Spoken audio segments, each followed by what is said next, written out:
Hello everyone, I'm Advocate Harpreet. People know me as Preeti Gupta as well. I'm practicing in Ambala, Derabasi and Chandigarh High Court as well. आज मेरा topic जो है वो जिस phone से आप मुझे देख रहे हैं उसी को लेकर है।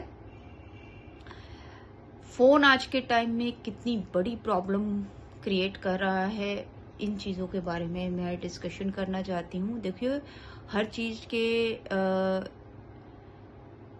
बेनिफिट्स भी होते हैं, उनके ड्रॉबैक्स भी होते हैं। ये तो हर किसी को पता है। जब हम स्कूल में छोटे होते थे तो हमें हर चीज़ पे टॉपिक लिखा जाता था कि इसकी हानियाँ और इसके बेनिफिट बताओ जी।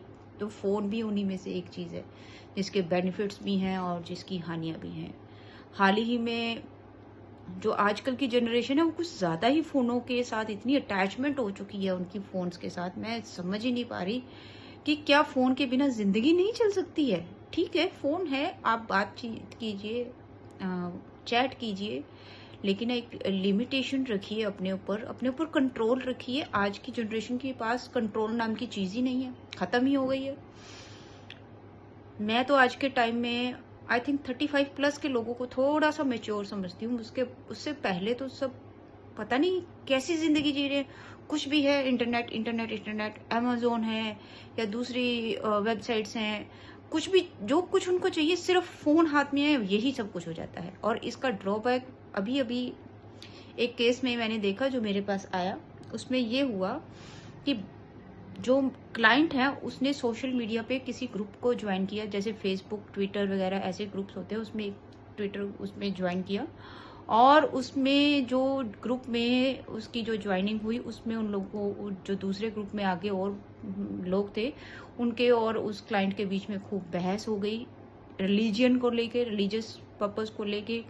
हिंदू और सिख, मुस्लिम, इन चीज़ों को लेके जो टॉपिक उनके बीच में डिस्कशन हुआ वो इतना एग्रेसिव हो गया, इतनी उनमें अग्रेशन आ गई बातचीत करते करते कि जैसे एक दूसरे को मार ही डालेंगे।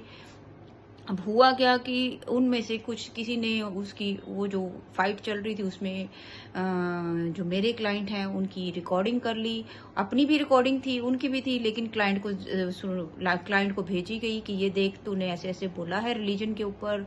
और आपको पता है कि भारत में रिलीजन के ऊपर अगर आप कुछ ऐसा बोलते हैं जिसकी वजह से फाइट हो सकती है, जिसकी वजह से दंगे हो सकते हैं, जिसकी वजह से कुछ हो सकता है, तो वो आप के ऊपर क्रिमिनल केस बनता है।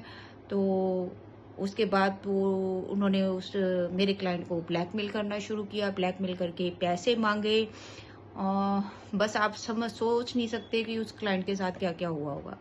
सो I am just requesting all this young generation, जो ये 25-30 साल से छोटी जनरेशन है, जो कम एज के हैं, 30 से कम एज के हैं, इन्होंने फोन को खिलौना ही बना रखा है। आप फोन के ऊपर किसी अजनबी से बात करने से पहले, उसके साथ वीडियो चैट करने से पहले, उसके साथ व्हाट्सएप जाने से पहले 50 बार सोचिए कि मैं इस इंसान से जो बात करने जा रहा हूँ वो ठीक भी है या नहीं है, या उसका कोई बाद में ड्रॉबैक तो नहीं निकल जाएगा, या ये इंसान मुझे कल को बाद में ब्लैकमेल तो नहीं कर लेगा। सोचिए, समझिए, फिर इंटरनेट और इस फोन को यूज कीजिए। ये अगर आपके लिए बेनिफिट रखता है तो आपके लिए घातक भी बहुत ज़्यादा है। Thank you so much.